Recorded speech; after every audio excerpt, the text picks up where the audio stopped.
ขอถ่ายเด้อเจ้าที่ทางเจ้าวังอ่างเนาะอะไรกะ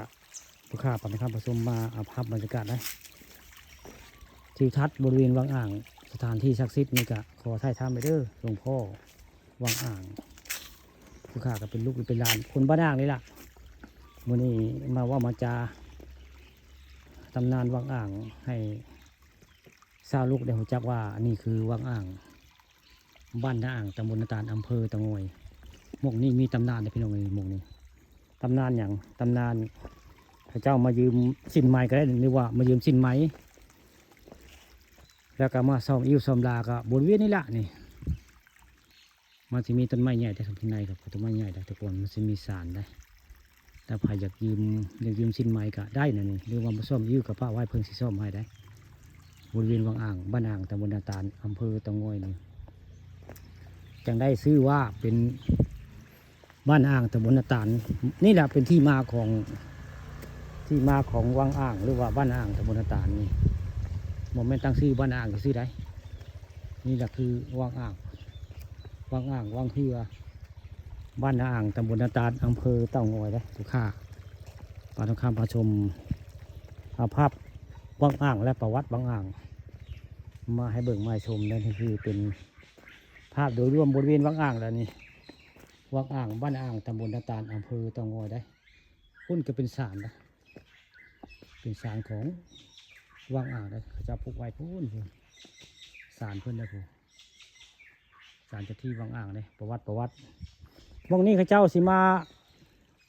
ยืมสินไหมหรือว่ามาซ่อมอิ่วซ่อมดากับป้าเพิ่นก็สิซ่อมมาได้ประวัติตะกี้ได้ให้ตำนานวังอ่างนี่เลือกได้พี่น้องเลยนี่เด้อเลือกบ่มีสิ้นสุดได้นี่วังอ่างอันนี้มันเคยแห้งได้อันเจ้าของนาเพิ่นให้ฟังเจ้าของนาคือแม่เสี่ยวป่าทองคำพาชมและแม่เสี่ยวยายซ่อนไว้ง่ายนี่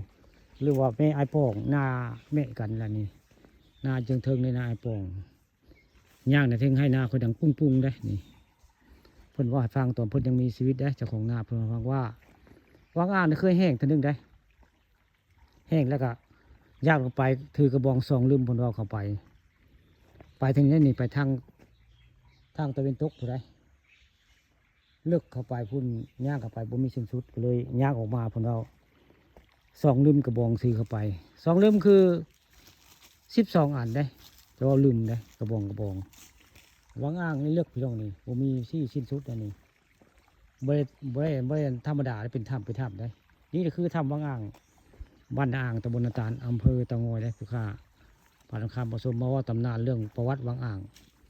บ้านอ่างตำบลนาตาลมีตำนานคล้ายๆกับเมืองบดหรือเมืองเบลหรือว่าเมืองพญานาคครับแหละพี่น้องนี่เมืองพญานาคกะแม่นแหละนี่ไม่ไพ่มาเอาปลาผานี่มีเป็นไปได้ปลาผาคือเป็นบริวารของหลวงพ่อได้ไผ่ยามาแต่ต้องได้ไว้ง่ายมองนี่คือปลาผาคือเป็นบริวารของเพิ่นได้นี่ไผ่บจักกะอย่าขึ้นมาเอาเด้อบริเวณถ้าเห็นปลาผาและนี่คือเป็นเจ้าที่เพิ่นได้บริวารเจ้าที่เพิ่นได้ปลาผาวังอ่างนี่ห้ามเอา